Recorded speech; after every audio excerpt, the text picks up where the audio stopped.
Life sometimes surprises us in inexplicable and terrifying ways.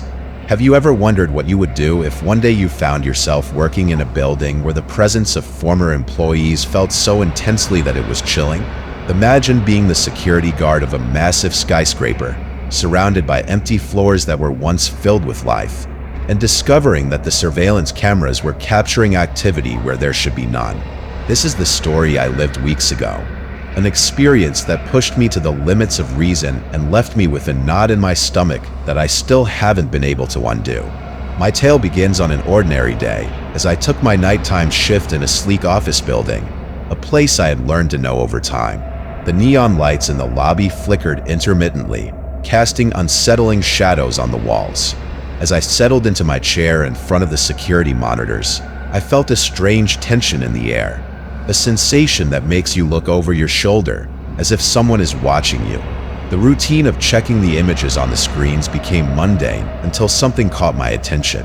One of the cameras, located on the 10th floor, showed unusual movement.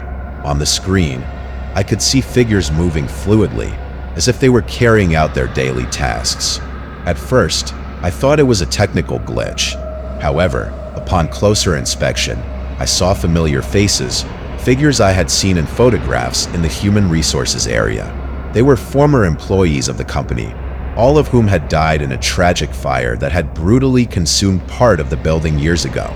My heart began to race, adrenaline surged through my veins, and I felt like an intruder in a world that I believed had been closed forever.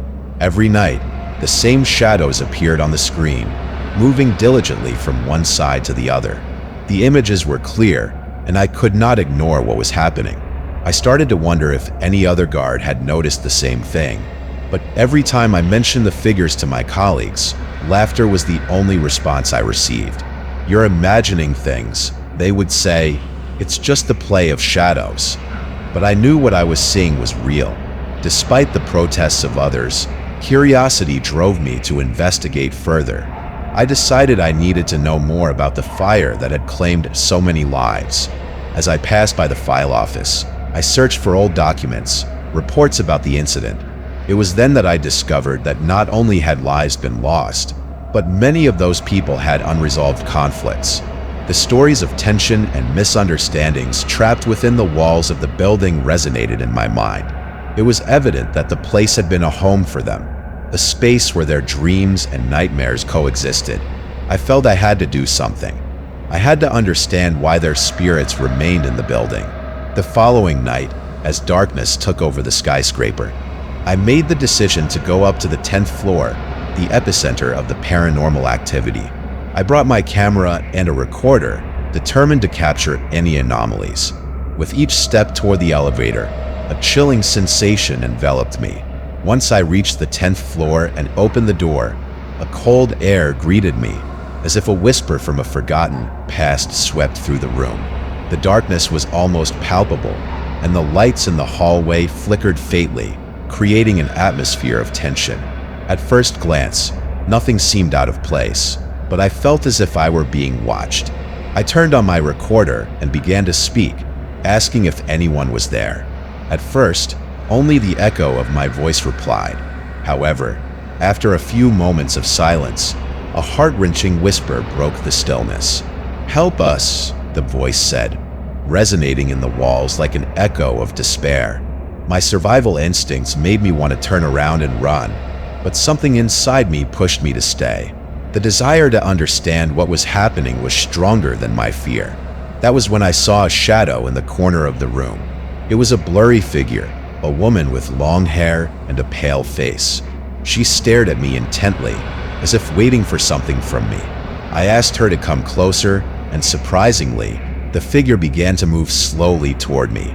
"We cannot rest," she said, her voice so ethereal that it seemed to flow with the wind. "Our stories have become trapped in this place, and we do not know how to free ourselves." As the figure approached, the air grew heavier, and a multitude of memories and emotions began to manifest. There, in that empty room, I felt the sadness of those who had lived there. They began to tell me their stories. The young man who had lost his first love in the fire, The mother who had left her children to pursue her career and had not had time to say goodbye. The employee who had had one last argument with his boss right before everything went awry. Each account was a thread weaving a network of connections among them, and between the place where they had spent so much time. I realized they were not only trapped by their deaths, but that their emotions and conflicts lingered in the air, as if the fire had not only consumed their bodies, but also their hopes and dreams. I began to feel a deep compassion for them. "What can I do to help you?" I asked, my voice trembling with the intensity of the experience. The woman paused, looking at me with eyes full of tears that never fell. "Listen to us. Remember our stories. Only then can we find peace." With my heart in my hand, I promised I would do everything I could to tell their stories. I returned to the 10th floor every night, bringing my recorder and notebooks. I listened to their tales, one after another, while the lights flickered and the atmosphere filled with a mix of sadness and hope. With each story, the weight of their pain began to lighten. I watched as their faces, once so sorrowful and somber, began to show glimpses of peace and healing. The sessions became a ritual. Each encounter left me with a knot in my stomach, but also with a sense of purpose. I understood that by sharing their stories, I was helping them break free from the invisible chains that bound them. One night, after listening to a group of them recount their last day in the building, an image remained etched in my mind.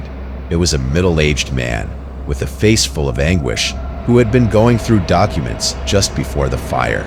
"I couldn't save my co-workers," he told me, his voice trembling. Over time, his anguish began to transform. The man slowly faded before my eyes, his figure illuminated by a soft light like dawn. "Thank you for listening to me. Now I can rest," he said before disappearing into a sphere of light. It was a moment as beautiful as it was heartbreaking. With him, his fears departed, and one by one, more faces began to find their way to freedom. After several nights, few specters remained in the room. However, one presence continued to linger. When I returned one night, a figure of a young woman appeared before me. It was the woman I had seen the first time, but this time her smile was radiant. "There is still something left to do," she told me, and at that moment, all the lights in the hallway blazed on at once, illuminating the place as if the sun had risen in the middle of the night. "We are free now. Thank you for listening and for giving us peace. Now we can rest." I felt the air around me lighten, as if an invisible weight had been lifted. The shadows began to fade, one by one, until only the echo of their voices lingered in the air. I stood there, emotional and satisfied, as the lights slowly dimmed. I knew I had fulfilled my mission to help those who once inhabited the building, to give voice to the stories that deserve to be told. I returned home that night with a mix of emotions. The sadness for the lost lives was balanced by the joy of having been part of their liberation. The building seemed brighter now, less threatening. From that night on, I felt the place had changed, that those former employees had finally found their rest. If you have ever felt that shadows are watching you, or that the stories of those who came before us linger in the air, remember that we are not alone. There is always a story waiting to be told. If you enjoyed this narration and wish to hear more tales like this, please don't hesitate to leave your like, share your thoughts in the comments, and subscribe to my channel. Your support is crucial for continuing to bring you more stories that make your skin crawl and your heart race. See you next time, where together we will explore more mysteries that surround us.